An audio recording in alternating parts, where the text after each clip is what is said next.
مادرم پرسیدم که بهشت از آن تو بود، لایق تو بود، در دستان تو بود، چرا قدرش ندانستی زیر زمین گذاشتی، زیر پایت گذاشتی، انیخترش روی زمین گذاشتی؟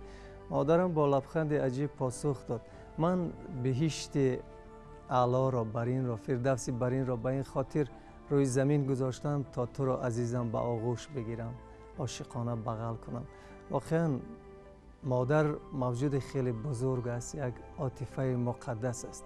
باید نه تنها روز مادر بلکه در تمامی حیات، در تمامی عمر به قدر محبت، به قدر زحمت مادرها رسید. زن مانای گل است، مانای بهار است، زیبای آفر است. زن محک صبر و طاقت است و نشاط بخشنده روزگار مرد است. یعنی مادر چه فتاده عجیبه است که از خود گذرد برای فرزند. مادر دل و جان و زندگی را با مهر کند فدای فرزند.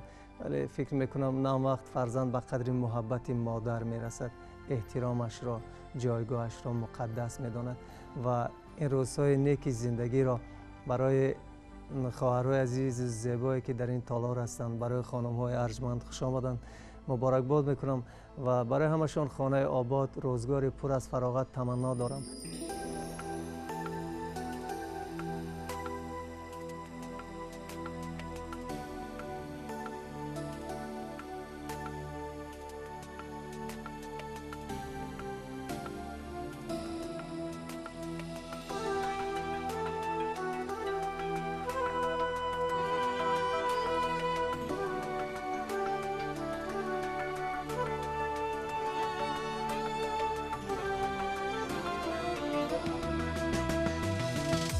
آخرین یک نامه تو داشت آهنگی جدایی، گفته بودی هشتمین مرد تو بدی دارم بیایی. روزی مادر هم گذشت، دسته گل شد خزان، مادری امیدوارم خسته شد از راه و پایی.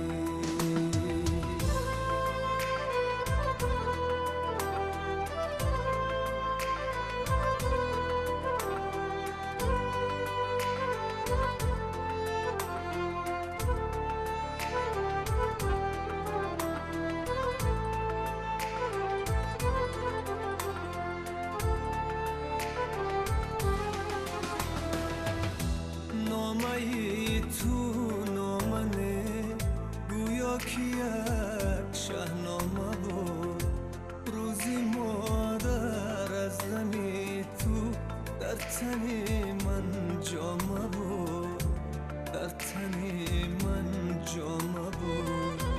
نامه تو نامنه گویا که یک غمنامه بود، روزی مادر از غمی تو در تن من جامه بود، در تن من جامه بود.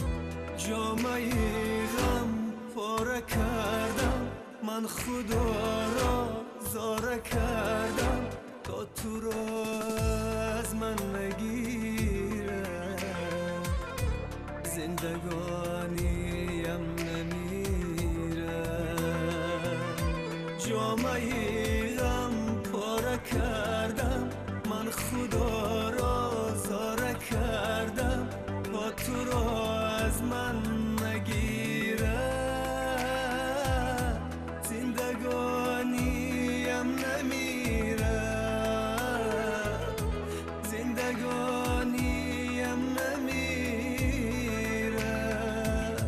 حرفی بدخوان شنیدم، زهری تنهای چشیدم، بعدی تو آه بعدی تو من خنده ای بغم ندیدم، بغم ندیدم. نوحه‌ای یک بچه ای تنهای تو کی رسد بر گوش تو ای مادر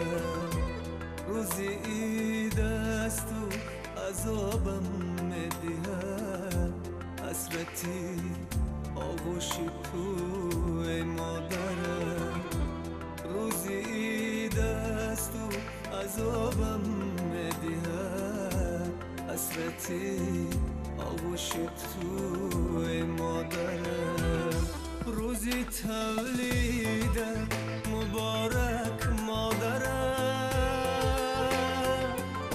جشنی امیدت مبارک مادرم روزی تولیدت مبارک مادرم جشنی امیدت مبارک مادرم روزی تولیدت مبارک مادرم جشنی امیدت